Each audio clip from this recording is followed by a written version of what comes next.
Hello students, welcome to our YouTube channel. आज से हम एक नया सीरीज़ लेकर आ रहे हैं जो कि तुम्हारा फार्माकोलॉजी सीरीज़ के ऊपर होगा। तो बहुत सारे फार्माकोलॉजी के टॉपिक्स के ऊपर वीडियोस आएंगे। तो उससे पहले कि हम फार्माकोलॉजी के ऊपर जाएं, तो उससे पहले हम एक अच्छे से टॉपिक के ऊपर डिस्कस करेंगे जिसके आपका बेसिक कॉन्सेप्ट तो थोड़ा क्लियर होगा। तो आज का हमारा टॉपिक होगा रूट्स ऑफ ड्रग एडमिनिस्ट्रेशन। तो हम पहले रूट्स जानेंगे कि ड्रग एडमिनिस्ट्रेशन के रूट्स क्या क्या हैं। उसके बाद हम फार्माकोलॉजी शुरू करेंगे। फार्माकोलॉजी में सारे ड्रग्स के बारे में जानेंगे। ठीक है। रूट्स ऑफ ड्रग एडमिनिस्ट्रेशन के अंदर बहुत सारे रूट्स को हम यहाँ पे पढ़ेंगे। तो ये टॉपिक बेसिकली एक ब्रीफ आइडिया, एक बेसिक कॉन्सेप्ट देने के लिए बना गया है ताकि आपको एक आइडिया मिल सके क्या क्या रूट्स ऑफ ड्रग एडमिनिस्ट्रेशन है। पूरा ब्रीफली समझाया गया है, तो पूरा एंड तक देखिएगा। तो अगर आपने लाइक शेयर एंड सब्सक्राइब नहीं किया है तो अभी जाके सब्सक्राइब कर दीजिए। आगे जाके बहुत सारे टॉपिक्स आपके पास आते रहेंगे। तो आज का टॉपिक शुरू करते हैं। Routes of drug administration. So most of the drugs can be administered by different routes. So drugs and the patient related factors determine the selection of routes for drug administration. So यही drugs और patient related factors ही determine करते हैं हम कौन से route को select करेंगे for drug administration. तो कौन से factors हैं affect करते हैं, चलो देखते हैं। First one is the characteristic of the drug. क्या क्या characteristics हैं drugs के जो कि हम consider करेंगे during the selection of the routes for drug administration. Then emergency and routine use. कौन से ड्रग हम इमरजेंसी के टाइम यूज करेंगे पेशेंट्स में और कौन से ड्रग्स हम रूटीन यूजेस करेंगे। Next is condition of the patient, which condition the patient is present now. उसी के हिसाब से हम ड्रग्स को सिलेक्शन करेंगे उनके रूट्स के हिसाब से। Then age of the patient, कौन से एज में पेशेंट प्रेजेंट है अभी, मतलब this is the most important criteria for selecting the routes of drug administration. Then associated diseases. Okay, next हमारा मेन टॉपिक है जो कि है रूट्स। कौन से रूट्स में हमारा ड्रग एडमिनिस्ट्रेशन किया जाता है। तो पहला वाला है local, next one is systemic. तो लोकल एंड सिस्टमिक। सिस्टमिक के अंदर क्या होता है, सिस्टमिक के अंदर कौन से रूट्स हैं, एंट्रल एंड पैरेंट्रल। तो एंट्रल में क्या क्या आते हैं, ओरल, सबलिंगुअल, रेक्टल। पैरेंट्रल के अंदर में क्या क्या आता है, इंजेक्शन, इनहेलेशन, ट्रांसडर्मल। ओके, तो पहले हम पढ़ेंगे लोकल रूट। लोकल रूट से शुरुआत करते हैं। पहला है लोकल रूट। तो ये सबसे simplest mode of administration of drug है। Okay, and it is administered at the site where the desired action is required and here the systemic side effects are very minimal. Okay, तो इसके अंदर पहला आता है topical route. This topical route is applied to skin और mucous membrane. This is applied mainly on the skin और mucous membrane at various sites for the localized action. तो पहला वाला क्या है, फर्स्ट इज ओरल कैविटी। तो oral cavity में कैसे हम यूज कर सकते हैं, आज सस्पेंशन। पहले हम यूज कर सकते हैं आज सस्पेंशन। ओके, तो सस्पेंशन में कैसे यूज करेंगे, topical drugs as suspension means liquid preparation containing a medication, जो कि एक लिक्विड व्हीकल में सस्पेंड किया जाता है, intended for external application to a specific area of the body such as the skin and the mucous membranes. Next क्या होता है, नेक्स्ट है ट्रॉच। नेक्स्ट है ट्रॉच। ये ट्रॉच क्या होता है, मतलब ट्रॉच is a lozenge, is also known as a lozenge. Okay, it is a type of medication that is designed to dissolve slowly in the mouth, typically in the cheek or under the tongue. For example, इसका क्या होगा, clotrimazole.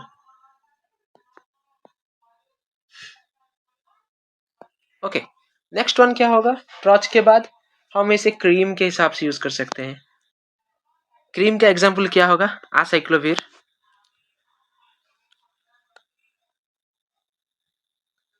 जो कि एक antiviral medication है।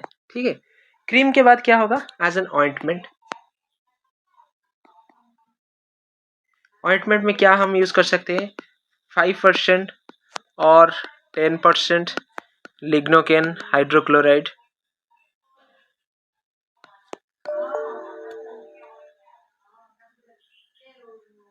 Okay, ointment के बाद हम क्या यूज करते हैं, एज ए स्प्रे वो भी 5% और 10% लिग्नोकेन हाइड्रोक्लोराइड। नेक्स्ट होगा rectum and anal canal. Rectum and anal canal में हम क्या यूज करेंगे, एनिमा एक यूज करेंगे और दूसरा होगा सपोजिटोरी।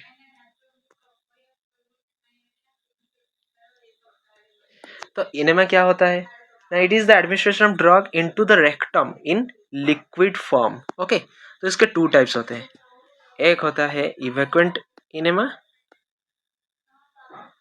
और दूसरा होता है retention enema.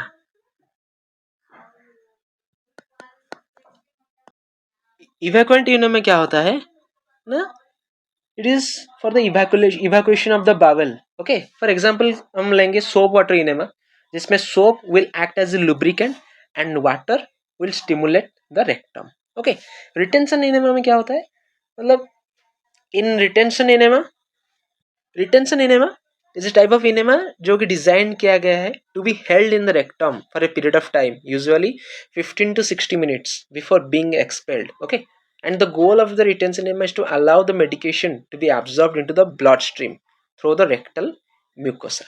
Okay, next is eye, ear and nose. इसे हम as drops, ointment and spray इसे यूज कर सकते हैं। Okay, next is bronchi. This can be used as inhalation. For example क्या होगा, salbutamol, ipratropium bromide. Okay, next is vagina as tablet, cream, then urethra as jelly जिसे हम use करते हैं लाइक लिग्नोकेन जेल यूज करते हैं।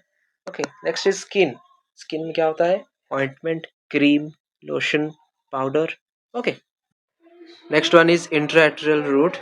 We can see here the picture of the intraarterial route. This route is very rarely employed, but it is mainly used during the diagnostic studies like coronary angiography and for the administration of some anti-cancer drugs. Example for the treatment of malignancy involving limbs. Okay, this was an intraarterial route. Next one is the systemic route. So systemic route, this drugs are administered by this route that enters the blood and produces systemic effects.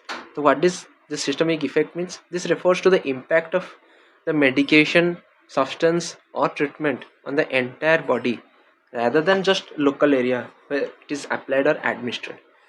So these systemic effects can be either therapeutic or it can be adverse. Okay, so first one under this is enteral route. So enteral route के अंदर क्या होता है ना, first one is oral route. Enteral route में क्या क्या आता है, एक होता है ओरल, एक होता है सबलिंगुअल और एक होता है रेक्टल रूट। तो पहला वाला आता है ओरल रूट। तो oral route one of the most common and acceptable route for drug administration. और उसके डोजेस फॉर्म्स कैसे हैं, like tablets, capsule, powder, syrup and chewable forms. Tablet में आएगा पैरासिटामोल टैबलेट्स, कैप्सूल में आएगा omeprazole capsule, okay, then chewable में आएगा अल्बेंडाजोल, डिस्पर्सिबल में आएगा एस्पिरिन। ओके, तो ये था हमारा डोसेज फॉर्म्स। तो क्या क्या एडवांटेजेस होगा ओरल रूट में, तो पहला एडवांटेज होगा इट इज मच सेफर, दूसरा है इट इज मच चीपर और ये पेनलेस भी है। ओके, ये सेल्फ एडमिनिस्टर कर सकते हैं हम और ये कॉन्वीनियंट भी है for repeated use again and again.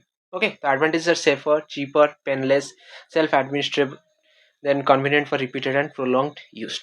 So what will be the disadvantages? So these drugs can be irritable. Okay, so unconscious patients को देने के टाइम कुछ कठिनाइयाँ हो सकती है। फिर अनकोऑपरेटिव एंड अनरिलायबल पेशेंट्स को भी हम सुटेबल नहीं हो उन्हें देने के लिए। जिन जिन पेशेंट्स को सीवियर वोमिटिंग है, डायरिया है, उन्हें भी हम नहीं दे पा रहे हैं। यही एक डिसएडवांटेजेस है ओरल रूट का। Next one is sublingual route.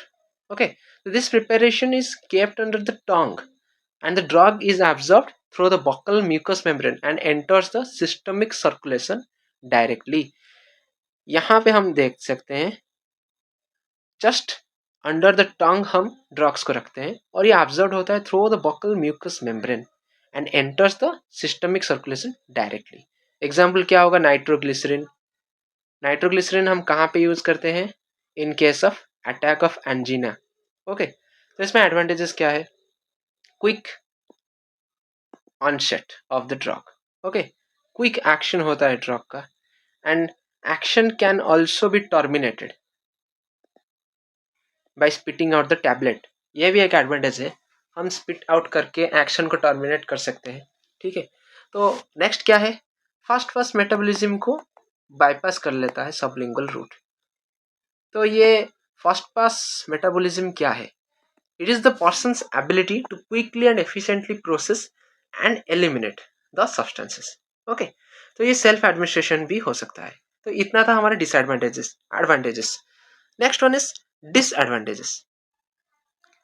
तो इतना था हमारा advantages. Next one is disadvantages. It is not suitable for irritant and lipid insoluble drugs. जो ड्रग्स में बैड टेस्ट है, इसमें भी ये सुटेबल नहीं है. इसके बाद है rectal route. Okay, the rectal route, the drugs can be given in the form of solid और लिक्विड. ओके, तो सपोजिटोरी में क्या है, it can be used for local effect और topical effect as well as systemic effect. For example indomethacin दिया जाएगा rheumatoid arthritis में. Next is enema. Enema में हमने पहले पढ़ा था, क्या क्या था, इवैक्वेंट एनेमा भी था, रिटेंशन एनेमा भी था. ठीक है, तो retention enema can be used for local effect as well as systemic effect, and the drug is absorbed through the rectal mucous membrane and produces the systemic effect. तो systemic effect क्या है, हमने भी पढ़ा था आगे. ओके, तो ये था हमारा rectal routes. Next one is the parenteral route. तो ये पैरेंटरल रूट्स क्या है? Enteral routes refers to the administration of medications or nutrients or fluids directly into the gastrointestinal tract. But parenteral route refers to the administration of medication, nutrients, fluids directly into the body through a route other than the gastrointestinal tract. Okay, other than the gastrointestinal tract जिस root में दिया जाता है वो parenteral roots होते हैं. तो parenteral roots में क्या क्या आते हैं? एक आता है इनहेलेशन, फिर इंजेक्शंस आते हैं. इंजेक्शंस के अंदर आते हैं intravenous, intramuscular, subcutaneous, intradermal, epidural. Okay, तो पहले हम देखेंगे इनहेलेशन. इनहेलेशन के बारे में पहले हम जानेंगे. तो वोलेटाइल लिक्विड्स और गैसेस जो कि हम इनहेलेशन में दिया जा सकता है for systemic effect. For example general anaesthesia. Okay, तो इसका एडवांटेजेस क्या है? Like it is very quick, जैसे हमें आगे पढ़ा, it is very quick onset of action, dose required is very less. Okay, so systemic toxicity is minimized. जब dose बहुत लेस रिक्वायरमेंट है तो सिस्टमिक टॉक्सिसिटी मिनिमाइज होता है. फिर amount of the drug administration can also be regulated. Okay, तो इसमें disadvantages क्या होते हैं? Disadvantages including local irritation which may cause increased respiratory secretion and bronchospasm. Okay, तो लोकल इरिटेशन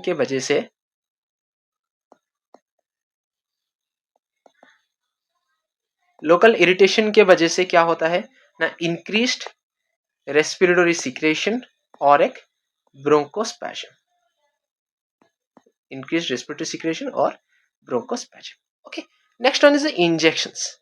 इंजेक्शंस में क्या क्या आते हैं? यहाँ पे हम देख सकते हैं कौन से इंजेक्शंस हैं. इंट्राडर्मल रूट है एक, जो कि 10 to 15 डिग्री में दिया जाएगा. सबक्यूटेनियस रूट है जो कि 45 डिग्री के एंगल में दिया जाता है. आईएम रूट है जो कि 90 डिग्री के एंगल में दिया जाता है. फिर इंट्रावेनस रूट है जो कि 25 डिग्री के रूट में एंगल में दिया जाता है. तो पहला होगा इंट्राडर्मल रूट. ये ड्रग इंजेक्ट होता है into the intradermal root is injected into the epidermis. Okay, mainly into the epidermis. For example BCG vaccination और अदर ड्रग सेंसिटिविटी टेस्ट दिया जाता है. ये पेनफुल होता है थोड़ा, and when very small amount of drug is administered. Okay, next one is the subcutaneous route. So in the subcutaneous route is the drug is injected into the subcutaneous tissue of the thigh, abdomen, arm. For example adrenaline, insulin. Okay, तो इसका advantages क्या है? Self administration is possible, like insulin को हम self administrate कर सकते हैं. तो इसका डिसएडवांटेजेस क्या होगा? It is suitable only for non-irritant drugs. Okay, and the drug absorption is very slow. So emergency के टाइम हम इस रूट से हम ड्रग्स नहीं देते हैं.